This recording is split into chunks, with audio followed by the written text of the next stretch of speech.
الرحيم مالك يوم الدين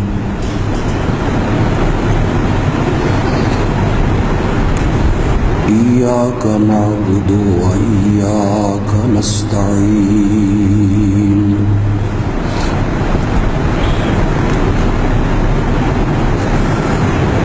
والصلاة والسلام على سيد الأنبياء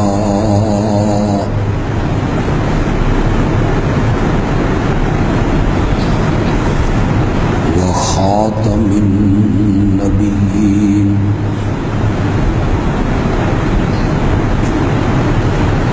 وعلى آله وأصحابه أجمعين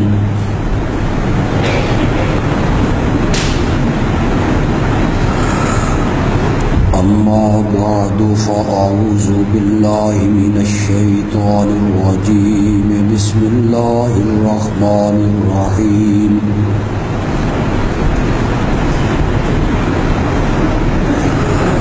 محمد رسول الله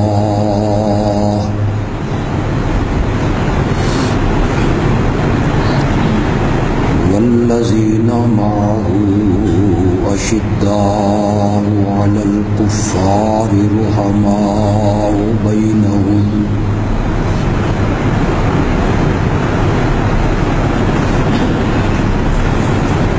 تراهم ركعا سجدا يبتغون فضلا من الله ورضوانا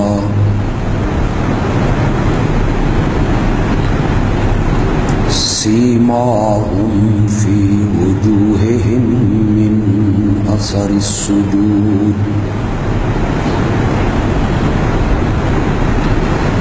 ذلك مثلهم في التوراة ومثلهم في الإنجيل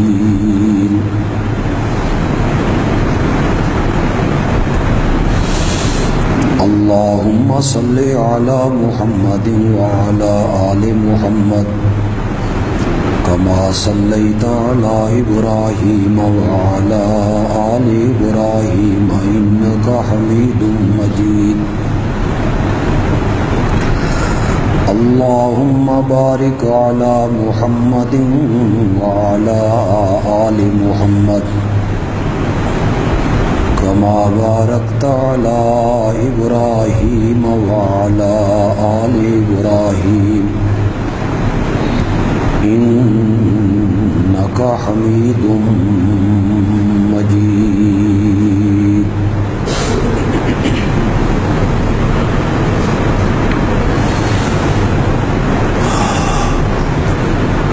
اسلامی سال کا پہلا مہینہ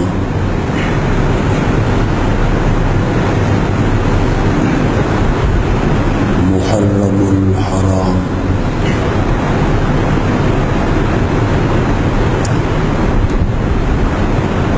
اس کا آغاز ہو چکا ہے۔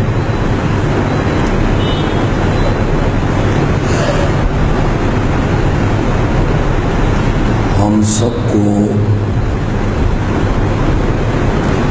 آپ کو، مجھے اور پورے عالم اسلام کو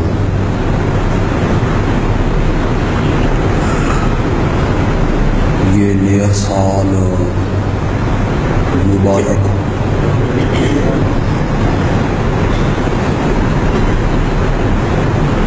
اللہ کرے کہ یہ سال مسلمانوں کے لیے اور خاص کر کے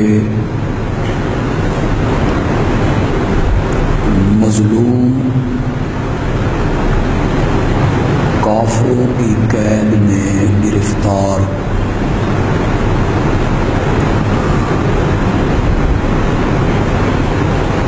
ان مسلمانوں کے لیے اور سب مسلمانوں کے لیے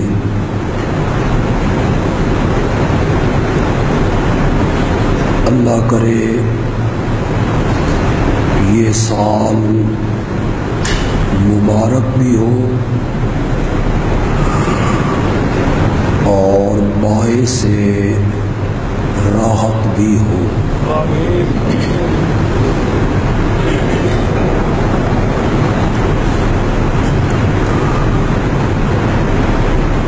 اکثر لوگوں کا اچھے خاصے پڑھے لکھے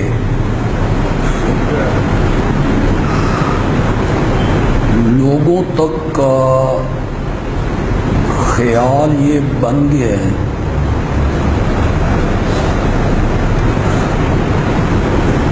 یا پروپیگنڈے نے بنا دیا ہے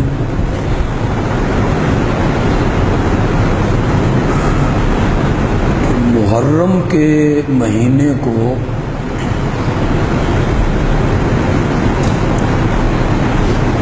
شریعت میں جو عظمت حاصل ہے، عزت ملی ہے، حرمت ملی ہے،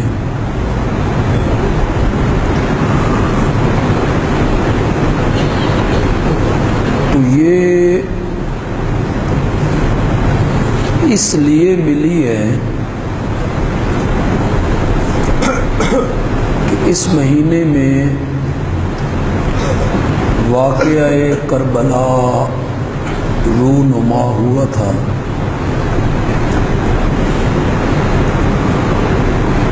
اور کربلا میں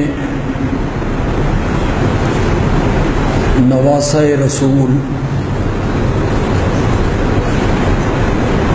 فرزند حیدر کرار حضرت سیدنا حسین رضی اللہ تعالی عنہ کو ان کے کنبے کے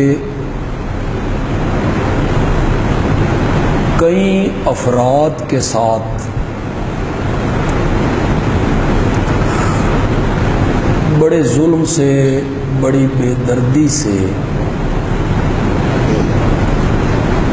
حالت مسافری میں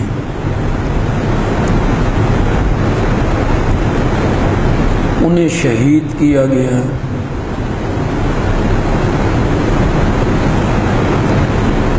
ان پر ظلم ہوا،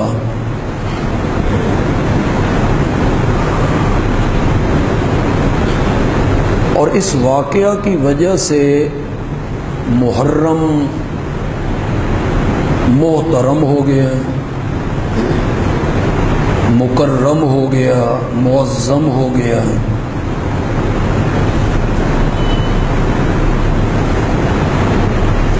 یہ خیال جو لوگوں کا بن گیا یا بنایا گیا، یہ 100% غلط ہے۔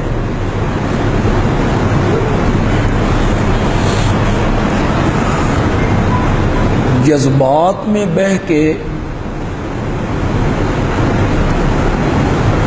عقیدتوں کے بھنور میں پھنس کے فیصلے نہیں کیے جاتے، فیصلے کیے جاتے ہیں حقیقت کے میدان میں اور دلائل و براہین کے صفحات میں۔ کون ایسا کلمہ پڑھنے والا ہے جو حضرت حسین رضی اللہ تعالی عنہ سے محبت نہیں کرتا؟ کون ہے ایسا؟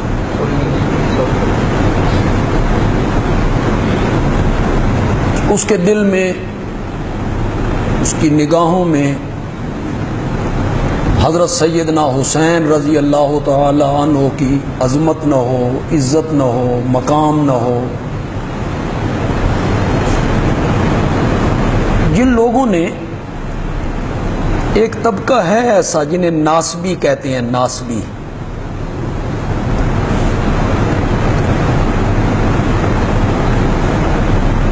اس طبقے نے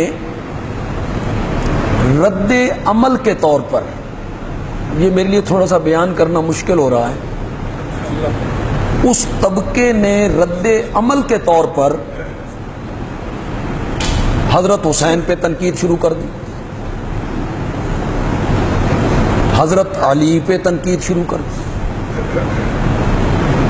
کس کا رد عمل تھا کہ دوسرے طبقے نے حضرت معاویہ پہ تنقید کی،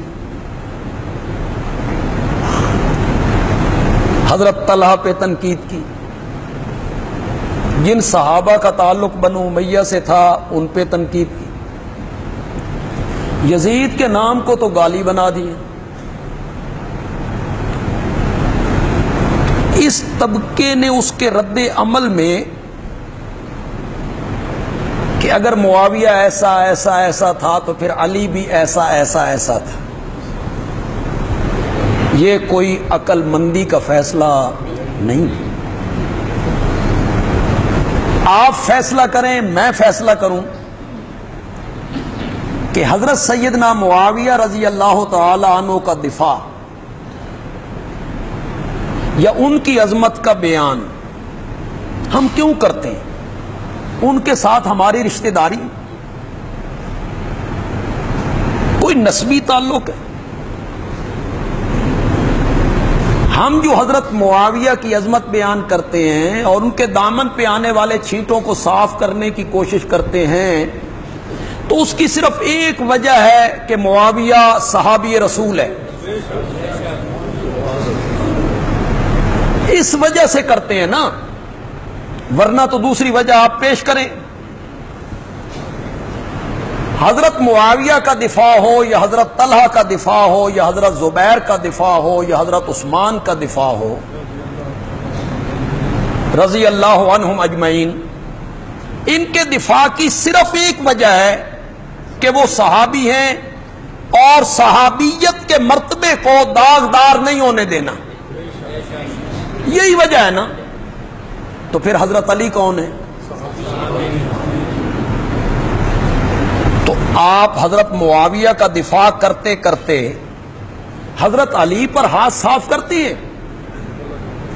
آپ معاویہ کا دفاع کرتے کرتے حسنین کریمین پر ہاتھ صاف کرنا چاہتے ہیں. یہ تو بے عقلی کی بات ہے. ہم جو اہل سنت ہیں، ہماری نگاہوں میں جو عزت، جو احترام اور جو عظمت حضرت سیدنا صدیق اکبر، فاروق اعظم، عثمان ذو النورین کی ہے، وہی عظمت سیدنا علی ابن ابی طالب کی رضی اللہ تعالی عنہم.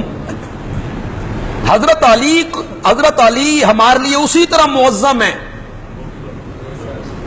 مکرم ہے، محترم ہے، عظیم ہے، جس طرح حضرت ابو بکر عظیم ہے، جس طرح حضرت عمر عظیم ہے، جس طرح حضرت عثمان عظیم. ہماری زبان جل جائے کہ ہم حضرت علی پہ تنقید کریں، ہمارے منہ میں خاک کہ ہم حضرت حسین کے کسی اقدام پہ لب کشائی کریں یا یہ کہیں کہ ان کا یہ قدم اٹھانا غلط تھا. نہیں، کوئی صحابی دنیا کے لیے، اقتدار کے لیے، تخت کے لیے، حکمرانی کے لیے کوئی صحابی نہیں لڑتا. ہم نہیں مانتے کہ وہ اقتدار کے لیے لڑ رہے تھے یا حکمرانی کے لیے لڑ رہے تھے یا تخت کے لیے لڑ رہے تھے. حضرت حسین کے بارے میں بھی میرا یہ خیال نہیں. اقتدار کے لالچی ہیں وہ، انا للہ، یہ سوچ بھی بندہ نہیں سکتا. تو ہمارے نزدیک یہ سارے محترم، سارے قابل احترام، اور آپ نے بھی سب کو قابل احترام سمجھا کہ کہیں آپ ناسبی لوگوں کی کتابیں پڑھیں تو آپ کا دماغ گھومنے لگ جائے۔ اور ہمارے دل و نگاہ میں حضرت علی کے بارے میں کوئی میل آئے نہیں، جو حضرت علی کی خدمات ہیں ان کا اعتراف ایک مومن کو کرنا ہوگا، ایک مومن کو کرنا ہوگا۔ بلکہ میں کہتا ہوں کہ حضرت علی کی چند خصوصیات ایسی ہیں جو باقی کسی صحابی میں نہیں پائی جاتی، منفرد ہیں حضرت علی، ممتاز ہیں سارے صحابہ سے۔ اور ان میں پہلی خصوصیت یہ ہے کہ ان کی پرورش نبوت کی گود میں ہوئی۔ باقی کس صحابی کی پرورش نبوت کی گود میں ہوئی؟ تو مجھے آپ بتائیں، میرے نبی نے حضرت علی کی تربیت کیسے کی ہو؟ اس کا فیصلہ آپ پہ چھوڑ دیتا۔ بچپن میں میرے پیارے پیغمبر نے ان کی تربیت کیسے کی ہو؟ تو جس کی تربیت نبوت کی گود میں ہوئی ہو ان پہ تنقید کرنا، جو ہجرت کی رات بستر رسول پہ سویا اس پہ تنقید کرنا، جو بچوں میں پہلا مومن ہو اس پہ تنقید کرنا، جو بدر و احد کا غازی ہو اور خندق کا ہیرو ہو اس پہ تنقید کرنا، یہ اہل سنت کا مسلک نہیں ہے اہل سنت کا مسلک۔ اہل سنت حضرت علی کا اسی طرح احترام کرتی جس طرح اہل سنت حضرت عمر رضی اللہ تعالیٰ عنہ کا احترام۔ عقیدت مجھے بھی ہے حضرت حسین سے، اور بہت زیادہ ہے۔ محبت مجھے بھی ہے حضرت حسین سے، بہت زیادہ۔ پیار مجھے بھی ہے حضرت حسین سے، بہت زیادہ۔ لیکن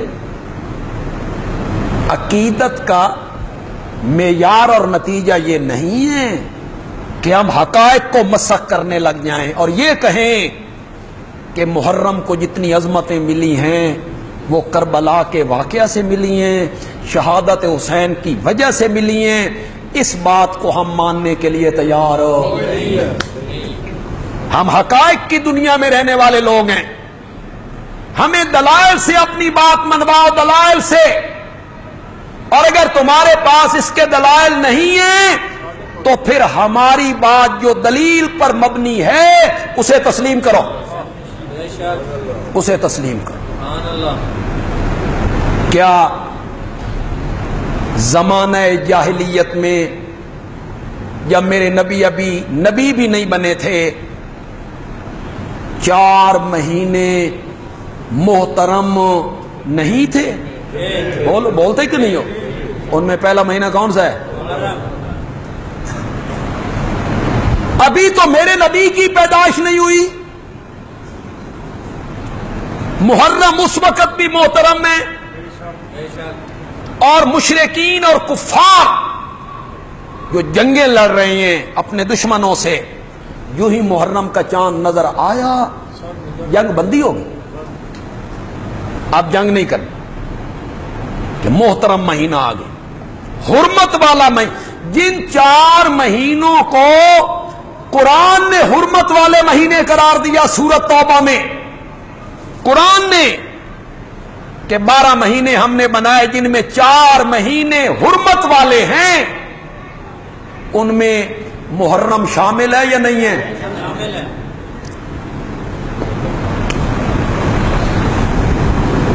میرے پیارے پیغمبر امام الانبیاء حضرت سیدنا محمد الرسول اللہ صلی اللہ علیہ وسلم ہجرت فرما کے جب مدینہ منورہ میں تشریف لائے تو مدینہ کے گرد و نواح میں یہود کا زور تھا۔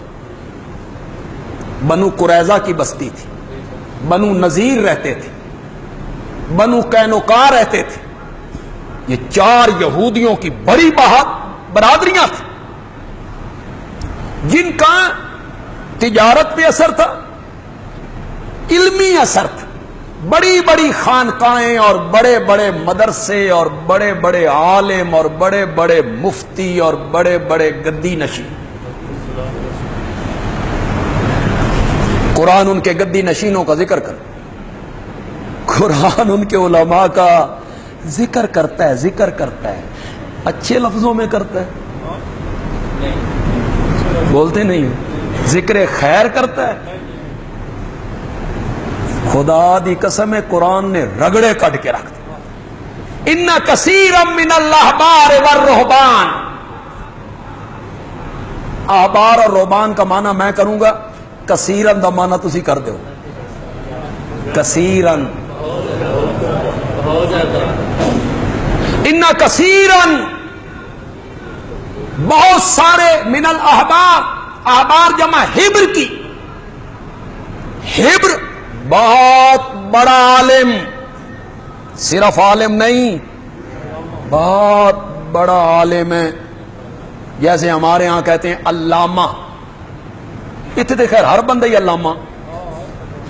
ہمارے حضرت نیلوی صاحب رحمت اللہ علیہ کہتے تھے پتہ نہیں علامے نے کہ علامے نے، علامہ یا علامہ.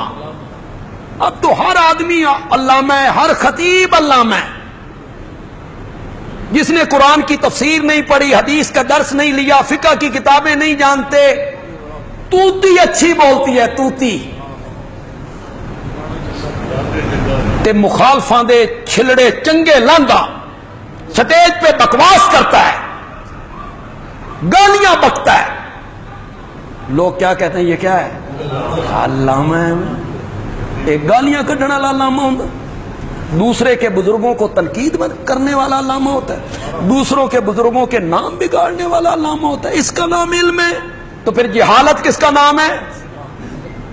اگر علم اس کا نام ہے تو ہمیں سمجھاؤ جہالت کس کا نام ہے؟ علم تو روشنی ہے، العلم نور، علم تو نور ہے. علم سکھاتا ہے کہ دوسروں اور مخالفوں کے بزرگوں کا بھی اسی طرح احترام کرو جس طرح اپنے بزرگوں کا احترام کرتے ہو. یہ ہوتا ہے علم. معیار ہی ختم ہو. اور آپ جو سامعین ہیں، آپ سے مراد میری پورے ملک کے لوگ ہیں، تسی زیادہ کم خراب کی، تمہیں پرکھ ہی نہیں رہی. علم کیا ہے؟ خطابت کسے کہتے ہیں؟ خطابت گالیاں بکنے کا نام ہوتا ہے، خطابت دوسرے فرقے کا نام لے کے تنقید کرنے کا نام ہوتا ہے، خطابت فتوے لگانے کا نام ہوتا ہے. قرآن نے جو کہا ادفع باللتی ہی احسن، اور اپنے پیارے پیغمبر کو خطاب کر کے ادفع، ادفع لفظ بول دیو، اردو چ دفع کر، ادفع. اب مانا ہوگا دور کر. کیا مانا ہوگا ادفع کا؟ دور کر. باللتی ہی احسن، کس طریقے سے؟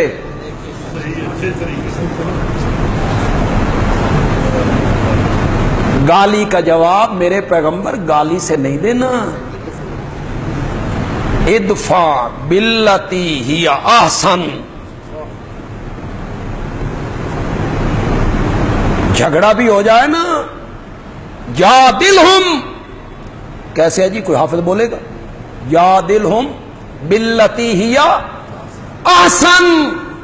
جادل کا کیا معنی ہے؟ جدال کسے کہتے ہیں؟ جدال. مناظرہ ہو جائے، جھگڑا ہو جائے، تو میں ہو جائے، کوئی مقابلے میں آ جائے تو میرے پیغمبر وہاں بھی بری زبان استعمال نہیں کرنی. باللتی ہی احسن کرو، مانا احسن کا. یہ قرآن تعلیم دیتا ہے، یہ علم ہے. مصیبت ہمارے ملک میں یہ بن گئی ہے مصیبت ہمارے ملک میں یہ بن گئی ہے کہ کوئی بندہ MBBS کی سند کے بغیر، ڈپلومے کے بغیر اپنے آپ کو ڈاکٹر نہیں لکھوا سکتا، کوئی LLB کی سند کے بغیر اپنے آپ کو ایڈوکیٹ، وکیل نہیں کہلوا سکتا، کوئی بندہ حکمت پڑھے بغیر اپنے آپ کو حکیم نہیں کہلوا سکتا، کوئی بندہ انجینئر کی تعلیم کے علاوہ اپنے آپ کو انجینئر نہیں کہلوا سکتا۔ ہر فیلڈ میں ڈپلومہ ہے، سند ہے، یہ واحد جگہ ہے، کوئی سند نہیں، کوئی ڈپلومہ نہیں، چہرے پہ داڑھی ہو،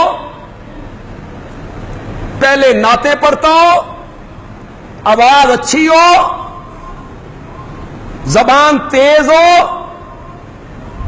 رکھ لو خطیب، ٹھیک ہے، ہاں رکھ لو، اس سے نہیں پوچھیں گے قرآن کی تفسیر پڑھی ہے، حدیث آپ نے پڑھی ہے، فقہ کے مسائل آپ جانتے ہیں، نماز کے مسائل آپ جانتے ہیں، کون سی انتظامیہ مسجد کی جو علماء سے پوچھے؟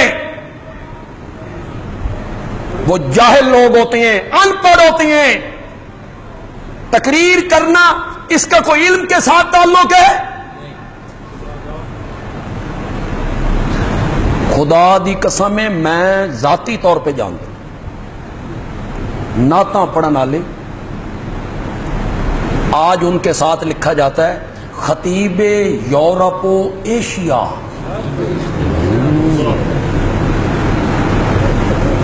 اس کے لیے کیا؟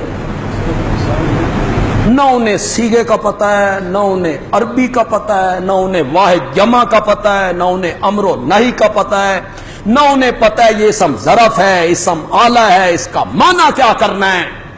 وہ منبر و محراب کے قابض ہو گئے، وارث کا لفظ تو میں نہیں کہوں، کیا ہو گئے؟ پھر فرقہ واریت پھیل گئی ہے، پھر اس منبر و محراب سے فرقہ واریت پھیلی، گالیاں نکالی جانے لگی، مناظرے کے چیلنج ہونے لگے، بائیں اوپر کر کر کے فلانے نو باہر کڈو، انا للہ۔ یہ ہمارے پڑوس میں ایک مسجد ہے، اس کے خطیب ہر جمعے مجھے چیلنج کرتے ہیں بندیالوی نو باہر کڈو۔ یہ تو شکر کریں اوپر والے سپیکروں پہ پابندی ہے، بھئی سنتا کوئی نہیں محلے کا بندہ، اور یہ بڑا اچھا اقدام ہے، یہ لاؤڈ سپیکروں پہ جو پابندی لگی، اس سے فرقہ واریت کا جن کافی حد تک قابو آ گئی، ورنہ اوپر والے سپیکر ہوتے اور وہ ہر جمعے چیلنج کرتے، میرے مقتدی سنتے، میرے مقتدی ڈنڈے چک کے باہر نکل دے، او میرے کو لاندے، شروع ہو جاؤ جی، پھر میں قبول کرتا، پھر محلے چ رولا پیندا۔ مقصد ان کا کیا تھا؟ مقصد ان کا یہ تھا کہ بندیالوی کو پورا ملک جانتا ہے اور یہ نمائندگی کرتا ہے ایک پوری جماعت کی، اس نال میری ٹکر ہوئی نہ تے میرا بھی تھوڑا جہا، میں تو سمجھتا تھا، میں تو ایسے لوگوں کا نام بھی ممبر پہ نہیں لیا کرتا کہ میں باوضو ہوا کرتا ہوں، اور بندہ باوضو ہو تو ایسی چیزوں کا نام نہیں لیا کرتے۔ ہر جمعے بندیالوی نو باہر کر دو، مناظرہ کرواؤ، ایک جمعے پہ فرمانے لگے یہ مناظرہ نہیں نہ کرنا چاہتا، کشتی کروا۔ انا للہ انا، یہ علماء ہیں، یہ علماء، یہ منبر و محراب کے وارث لوگ ہیں، ان کا لہجہ دیکھو، ان کی انداز دیکھو، بدنام کر دیا ہے منبر کو، بدنام۔ فرقہ واریت پھیلی ہے، فرقہ واریت نئے لوگوں نے پھیلائی ہے، جاہل لوگوں نے پھیلائی ہے، وہی جاہل لوگ جو دوسروں کا احترام کرنا نہیں جانتے، وہی جاہل لوگ جو اتنی بات نہیں جانتے کہ ہماری کتاب نے کسی کے نام بگاڑنے سے منع کیا ہے، نہیں منع کیا، نہیں منع کیا، کسی کا نام نہ بگاڑو، کسی کا ایسا نام نہ رکھو جس سے اس کی توہین ہوتی ہو، اس قرآن نے نہیں کہا۔ تم علماء کے نام بگاڑتے ہو، تم بزرگوں کے نام بگاڑتے ہو، نام بگاڑ کے لیتے ہو، سٹیج پہ لیتے ہو، اس کتاب کو ہاتھ میں پکڑ کے لیتے ہو.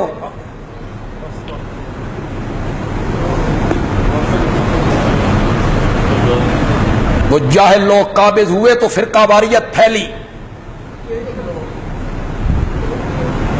اس فرقہ واریت پہ قابو پانا ہے تو علم والے لوگوں کو آگے آنا ہوگا، اہل علم کو آگے آنا ہوگا، اہل علم کو آگے آنا ہوگا، تاجروں اور ذمہ داروں کے بیٹوں کو آگے بڑھنا ہوگا، پھر فرقہ واریت پہ قابو پایا جائے. جنہ دے دانے گھر دے ہون گے، کوئی لالچ نہیں، وہ پھر آئے. شاید نو لگا یہ گل چنگی لگی کہ اہل علم لوگ آئیں، کھاتے پیتے گھرانوں کے افراد سامنے آئیں، وہ عالم بنے، ممبر پہ آئیں، بیان کریں. حضرت حسین سے مجھے بھی عقیدت ہے، لیکن اس عقیدت کے بھنور میں آ کے میں حقائق سے منہ موڑنے والا نہیں ہوں. عقیدت اپنی جگہ پہ ہے، حقائق. محرم کو عظمت کب سے ملی تھی؟ ابھی میرے نبی پیدا بھی نہیں. کوئی کرے انکار اس کا؟ ان کثیرا من الاحبار، کثیرا دا میں نے ایک بار پھر کرو، احبار جمع حبر کی، بہت بڑا عالم، والرہبان درویش، اللہ لوگ یہ جو خانقاہوں میں ہوتے ہیں، خانقاہوں میں جن کے پاس لوگ جاتے ہیں، اے ڈنڈے مارو تے سن وزارت لبے، آپ کی وجہ سے سب کچھ ملتا ہے، آپ کی وجہ سے سب کچھ ملتا ہے. وہ اس وقت بھول جاتی ہیں تو تل ملک منتشا، وہ یاد نہیں رہتا، قرآن یاد نہیں رہتا کہ بادشاہیاں دینا اور بادشاہیوں کا چھین لینا یہ مخلوق کے ہاتھ میں نہیں ہے، خالق کے ہاتھ میں ہے. یہ قرآن کہتا ہے، سورۃ آل عمران میں کہتا ہے، 4 پارے میں کہتا ہے، تو تل ملک من تشاء وتنزع الملک تبارک الذی بیدہ الملک، تبارک الذی بیدہ الملک، تبارک الذی نزل الفرقان علی عبدہ لیکون للعالمین نذیرا. اللہ نے کوئی بات چھوڑی ہے؟ تبارک کا کیا میں نے؟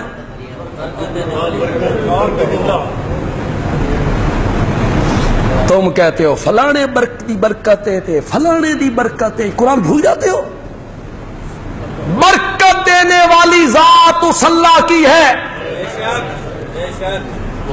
جس نے حق و باطل میں فرق کرنے والی کتاب نازل کی علی عبدہ، اپنے کامل بندے پر، کامل بندے، لیکون للعالمین نذیرا،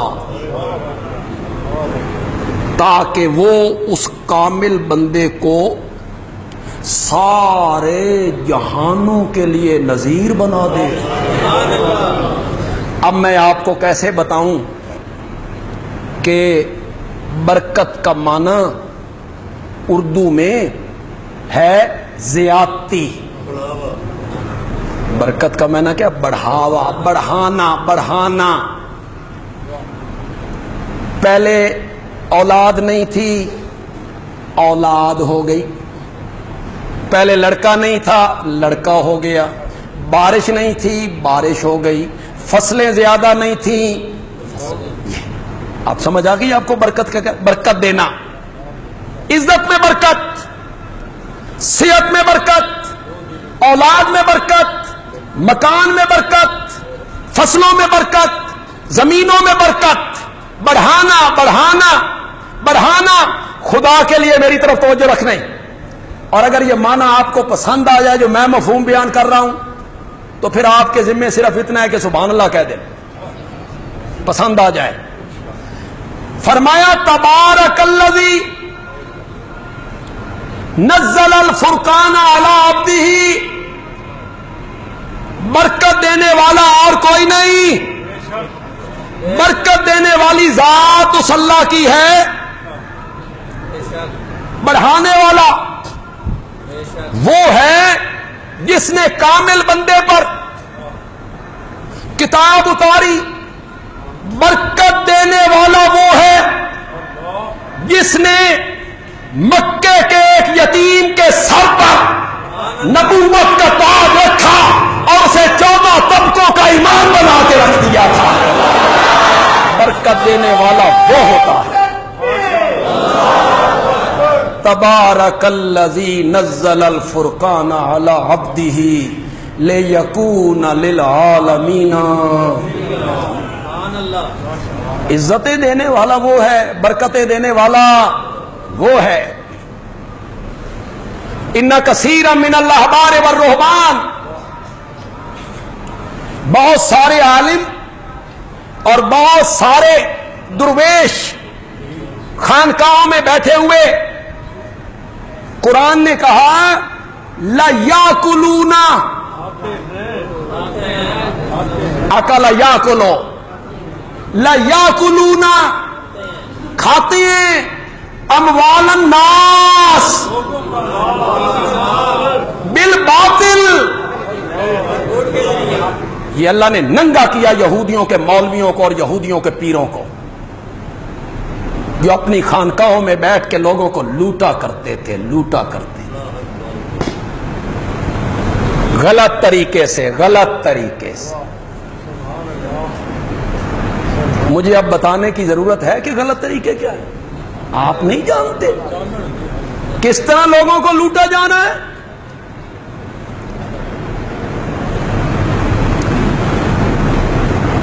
ایسے ایسے آپ روتے ہیں کرپشن، تاجروں کی کرپشن، اور یہ ہو رہا ہے جی تاجر ہے مولوی گھاٹنے۔ یہ جو تعویذ لکھنے والے بیٹھے ہیں، یہ اس کو کہتے ہیں جو تعویذ لینے آتا ہے زعفران نہ لکھنا، تعویذ لکھنا ہے زعفران سے، تو تولا زعفران لے کے آ۔ وہ تسی جان دے ہو بے کتنے دا تولا؟ طریقے دیکھیں، تماشا دیکھیں، زعفران سے، فلاں چیز سے۔ ہمارے یہاں ایک عالم ہے، ان کا ایک گروپ ہے، یعنی دوستوں کا ایک گروپ ہے، 8-10 وہ سارے اکٹھے ہیں۔ وہ کوئی بندہ ان کے پاس آئے، میرے گھر میں یہ تکلیف ہے، خون کے چھینٹے آتے ہیں، کپڑے کاٹے جاتے ہیں، پتھر پڑتے ہیں، وہ دن ہو اتنے تے ڈینا دا قبضہ ہو گیا، تو میں کیا کروں؟ تو 10 کلو بکرے کا گوشت لا، دم کرنا ہے، دم لیا۔ وہ لے آیا، مولانا اندر گئے، 15-20 منٹ دم کر کے لائے، اس کو کہا دیکھ رات 2 بجے قبرستان جانا ہے، بالکل آخر میں جانا ہے، سارا قبرستان جھاگ کے آخر میں جا کے اسے دفن کرنا ہے، واپس آنا تے پیچھے مڑ کے نہیں دیکھنا، بندے دی جان نکل گئی، گوشت کول ہوئے، قبرستان ہوئے، تب مینتے جنہ رستے چی لپیٹ لیں، آخر میں جانا ہے، آخر میں۔ ہاں یہ گوشت وہاں ضائع کرنا ہے، تیری شفا ہونی ہے۔ خوراک اور رزق الہی کو ضائع کرنے کا نام ہے شفا۔ وہ جب تھوڑا سا سہما تو مولانا نے کہا اچھا لگتا ہے آپ ڈر رہے ہیں، چلو کوئی نہیں، میں اپنے طالب علم کو کہوں گا، وہ پھینک آئے گا، اس شکر کیتا جان چھٹی اس آ اے نپو گوشت تو آپ ہی سٹو. پھر قبرستان میں تو وہ گوشت پھینکا گیا لیکن اس قبرستان میں نہیں، اس وہ 10 بندوں کا ٹولہ رات کو وہ بھون کے کڑائی بنا کے کھا رہے ہوتے ہیں تے تیرے گھروں جن نکل دے پیا ہوندے. تہاڈا بھی علاج یہی ہے جیڑا انہاں لوگاں لیا. سان تے تہاں دتی کوئی شے نہیں نہ سام منگی نہ دتی، علاج تمہارا انہوں نے کیا ہے. قابو تو اتھے ہی آئے کل 7، 10، 20، 40 برسی شب میرا چھوٹی 11ویں وڈی 11ویں درمیانی 11ویں علاج تو آدھا نہیں کیتا. وہاں تو بڑے دیتے ہو چیلا میں دیگے پکیں گی. اتھے اساں آکی بے ختم نبوت دی کانفرنس سے علماء آ رہے نے دیگاں پکانیاں نے علماء. ہاں کوئی مالی حالت ٹھیک نہیں آج کل جی. علاج تمہارا انہی لوگوں نے کیا. اِنَّ كَثِيرًا مِّنَ الْأَحْبَارِ وَالرُّهْبَانِ لَيَأْكُلُونَ أَمْوَالَ النَّاسِ بِالْبَاطِلِ. آگے سناؤں وَيَصُدُّونَ عَن سَبِيلِ اللَّهِ. لوگوں کا مال حرام طریقے سے کھاتے ہیں اور لوگوں کو رب کے رستے پر چلنے سے روکتے ہیں. 18 بلاک دے درس وچ نہیں جانا، قرآن نہیں سننا، ادھر نہیں جانا، عقیدے برباد ہو جائیں گے تمہارے. انہوں دا نام نہیں لینا. رب کے رستے سے توحید سے لوگوں کو کیا کرتی ہیں؟ روکتی ہیں. تو جب آپ مدینے میں آئے تو یہودیوں کا تسلط تھا. آپ نے دیکھا یہودی 10 محرم کا روزہ رکھتے. تمام حدیث کی کتابوں میں آپ پڑھیں 10 محرم کا وہ کیا رکھتے ہیں؟ روزہ رکھتے ہیں. آپ نے پوچھا کہ تم 10 محرم کا روزہ کیوں رکھتے ہو؟ تو یہودیوں نے کہا کہ اس دن حضرت موسیٰ علیہ السلام کو اور بنی اسرائیلیوں کو فرعون کے مظالم سے نجات ملی تھی. حضرت موسیٰ دریا کے پار ہوئے، فرعون غرق ہوا، تو ہم اس شکرانے میں 10 محرم کا روزہ. آپ نے فرمایا کہ جتنا تعلق یہودیوں کا حضرت موسیٰ علیہ السلام سے ہے اس سے تو کہیں بڑھ کے ہم مسلمانوں کا تعلق حضرت موسیٰ سے ہے. بلکہ ہے ہی مسلمانوں کا تعلق کہ حضرت موسیٰ کی اور میری دعوت ایک، تورات کی اور قرآن کی دعوت ایک. ہمارا تعلق ہے حضرت موسیٰ علیہ السلام سے. آئندہ سال ہم بھی 10 محرم کا روزہ رکھیں گے. رمضان المبارک کے روزوں سے پہلے 10 محرم کا روزہ فرض تھا. اب مجھے بتائیے، ابھی تو حضرت حسین پیدا بھی نہیں ہوئے کہ میرے پیارے پیغمبر مدینہ منورہ میں 10 محرم کا کیا رکھتے ہیں؟ روزہ رکھتے ہیں. جب آپ کی زندگی کا آخری سال آیا تو آپ نے فرمایا کہ اگر میں آئندہ سال تک زندہ رہا تو آئندہ سال ہم 10 کے ساتھ ایک دن اور ملائیں گے. ہم 2 دنوں کا روزہ رکھیں گے تاکہ یہودیوں کے ساتھ ہماری مشابہت نہ ہو. کیا نہ ہو؟ وہ بھی 10 کا روزہ رکھتے ہیں، ہم بھی 10 کا روزہ رکھیں تو یہ یہودیوں سے مماثلت ہو گئی، مشابہت ہو گئی، ایک جیسے نظر آنے لگ گئے. تو آئندہ سال اس کے ساتھ ایک اور دن میں ملاؤں گا، یا 9 کا یا 11 کا، اور ہم 2 دن روزہ رکھ کے یہودیوں کی مخالفت کریں گے.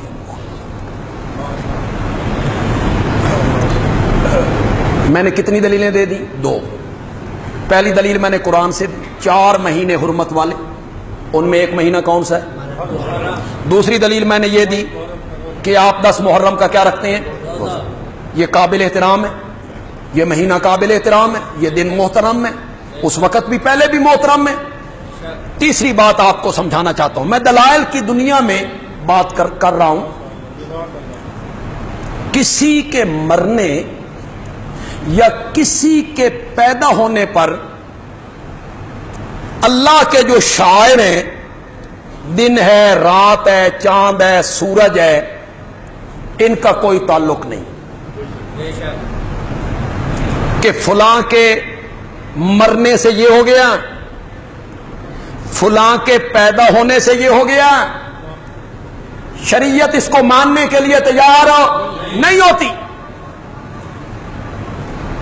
میرے پیارے پیغمبر امام الانبیاء، سرور کائنات، خاتم النبیین، رحمت للعالمین، شفیع المذنبین، سرتاج دو عالم حضرت سیدنا محمد الرسول اللہ صلی اللہ علیہ وسلم کے تیسرے بیٹے کا نام ابراہیم ہے۔ آپ سب لوگ جانتے ہیں تو فبہا، نہیں جانتے تو آج جانیے۔ میرے پیارے پیغمبر کی 4 بیٹیاں ہیں، زور سے بولو کتنی؟ زینب، رقیہ، ام کلثوم، فاطمہ رضی اللہ تعالی عنہن اجمعین۔ اور میرے پیارے پیغمبر کے 3 بیٹے ہیں، 2 مکے میں پیدا ہوئے حضرت خدیجہ کے بطن سے، قاسم جس پر آپ اپنی کنیت کرتے ہیں ابو القاسم، دوسرے بیٹے کا نام ہے عبداللہ۔ یہ جو کئی لوگوں کو مغالطہ ہو گیا کہ طیب طاہر بھی آپ کے بیٹے ہیں، نہیں، یہ عبداللہ کے لقب ہیں۔ طیب طاہر عبداللہ کے کیا ہے؟ لقب ہے۔ بیٹے 2 ہیں خدیجہ کے بطن سے، ام المومنین حضرت سیدہ خدیجہ کے بطن سے 4 بیٹیاں، 2 بیٹے، باقی کسی بیوی کے بطن سے آپ کی اولاد نہیں ہے۔ آپ کی ایک لونڈی ہے، لونڈی ماریا قبطیہ، اللہ نے لونڈی کے بطن سے آپ کو ایک بیٹا عطا کیا جس کا نام آپ نے اپنے دادا کے نام پر ابراہیم رکھا۔ ابراہیم یہ ابھی 6 مہینے کا ہے، ابراہیم کا آخری وقت آ گیا۔ حدیث میں آتا ہے کہ ابراہیم کے انتقال پر آپ رونے لگ گئے۔ تو ایک صحابی نے تعجب کیا، یا رسول اللہ آپ بھی؟ تو آپ نے فرمایا یہ غم، یہ دکھ، اس کا تعلق دل سے ہے، اور دل پر کسی کا اختیار رونا منع بھی نہیں۔ میرے لفظوں پہ ذرا غور کرنا ہے، تو غلط مفہوم نہیں لینا۔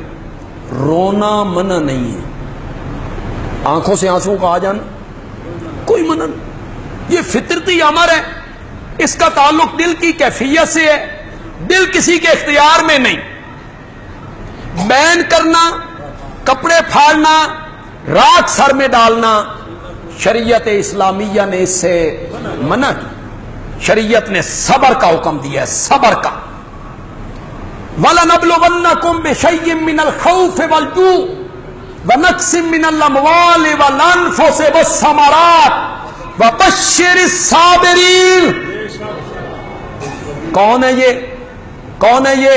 الَّذِينَ إِذَا أَصَابَتْهُمْ مُصِیبَةٌ، جب انہیں کوئی مصیبت پہنچتی ہے، قالو تو یہ بول اٹھتے ہیں انا للہ، یہ ہیں صبر کرنے والے۔ حضرت جعفر صادق کہتے ہیں صبر کا اسلام میں وہی مقام ہے جو سر کا مقام ہے جسم میں۔ نہیں نہ سمجھے؟ حضرت جعفر صادق کہتے ہیں صبر کا اسلام میں وہی مقام ہے جو سر کا مقام ہے جسم میں۔ آگے حضرت جعفر کہتے ہیں اگر سر نہیں رہے گا تو جسم بھی نہیں رہے گا، اگر صبر نہیں رہے گا تو اسلام بھی نہیں رہے گا۔ صبر کا حکم دیا۔ حضرت حسین رضی اللہ تعالی عنہ نے اپنی شہادت سے پہلے اپنی بڑی بہن حضرت سیدہ زینب رضی اللہ تعالی عنہا کو وصیتیں کرتے ہوئے فرمایا، زینب، وہ حق جو ایک بھائی کا بہن پر ہوتا ہے، میں اس حق کا تجھے واسطہ دیتا ہوں کہ جب میں کربلا میں شہید ہو جاؤں تو ماتم نہیں کرنا، کپڑے نہیں پھاڑنے، بلکہ اپنی ماں فاطمہ کی طرح اسی طرح صبر کرنا ہے جس طرح ہماری ماں نے ہمارے نانا کے انتقال پہ صبر کیا تھا۔ یہ حضرت حسین نے وصیت کی تھی، صبر کی تلقین کی، صبر کی۔ آپ نے کیا فرمایا؟ ان العین تدمع والقلب یحزن وَإِنَّا بِفِرَاقِكَ يَا إِبْرَاهِيمَ لَمَحْزُونُونَ۔ بیٹا گود میں ہے۔ کس کی گود میں ہے؟ 14 طبقوں کا سردار ہے، ساری کائنات کا امام ہے، محبوب الہی ہے، فوت شدہ بیٹا اس کے ہاتھ۔ ان العین تدمع، تدمع مضارع کا صیغہ ہے، مضارع میں استمرار پایا جاتا، دوام پایا جاتا۔ مانا کروں اس صیغے اور گرامر کو سامنے رکھ کر، ان العین تدمع، ابراہیم تیری جدائی میں میری آنکھیں روتی رہیں گی، تیری جدائی میں میری آنکھیں روتی رہیں گی، والقلب یحزن، تیری جدائی میں میرا دل غمگین رہے گا، وَإِنَّا بِفِرَاقِكَ يَا إِبْرَاهِيمَ لَمَحْزُونُونَ، تیری جدائی میں ہم غمناک ہیں، پر تیری جدائی میں میں کوئی ایسا جملہ نہیں کہنا چاہتا جس سے میرا رب ناراض ہو، میں وہی جملہ کہوں گا جس سے میرا رب راضی ہوگا، کہ ہر چیز کا حقیقی مالک کون ہے؟ دینے اولاد دینے والا بھی وہ ہے، دے کے لینے والا بھی۔ امانت ہے، امانت اس نے واپس۔ جو اصل بات آپ کو بتانا چاہتا ہوں، جب ابراہیم انتقال کر گئے تو سورج کو گرہن لگ گیا، سورج کو گرہن لگ گیا تو کچھ لوگوں نے آپس میں خسر پھسر کی کہ یہ سورج کو جو گرہن لگا ہے نا، یہ ابراہیم کی موت کی وجہ سے لگا ہے،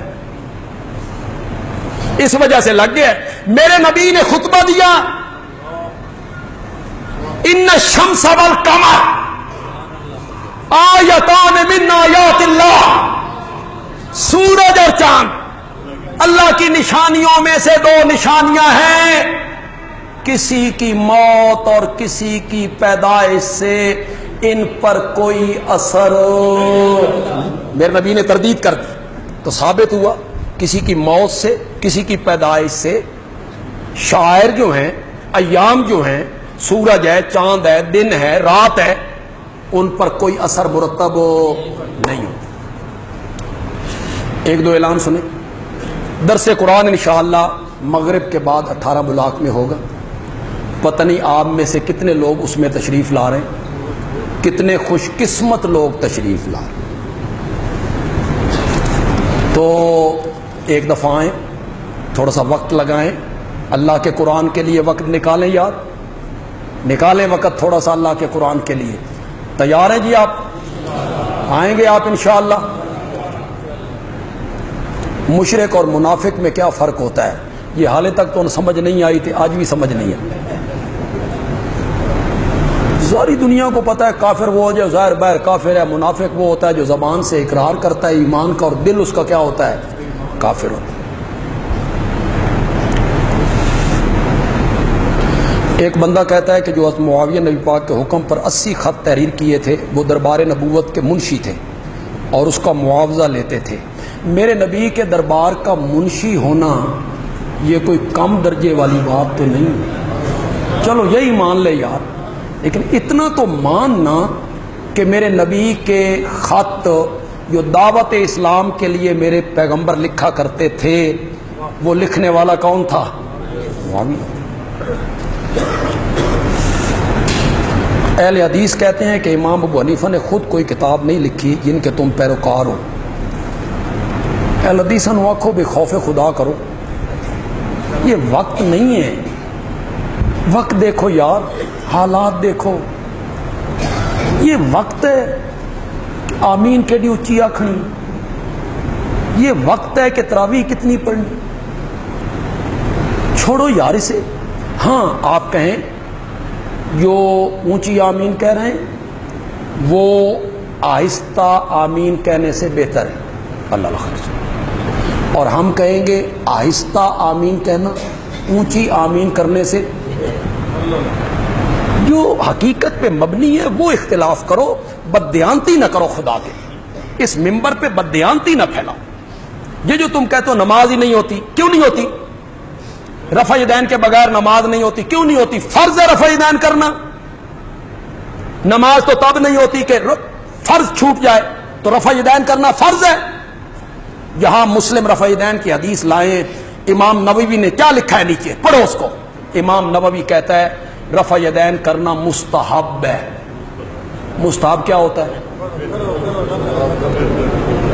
جو اختلاف ہے اس کو اسی سطح پہ رہنے دو۔ امام صاحب نے کوئی کتاب نہیں لکھی، اور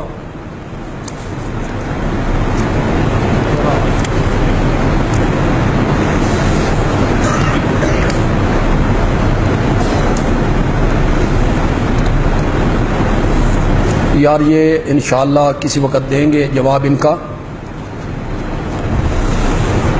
بے شک اسلام زندگی کے ہر پہلو کی رہنمائی کرتا ہے۔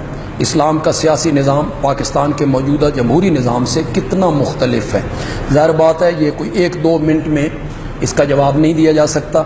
آپ ڈاکٹر اسرار احمد صاحب کی کتابیں پڑھیں جو وہ نظام خلافت کی بات کرتے ہیں، ان کو آپ پڑھ کے فیصلہ کر لیں گے کہ موجودہ نظام اور اسلام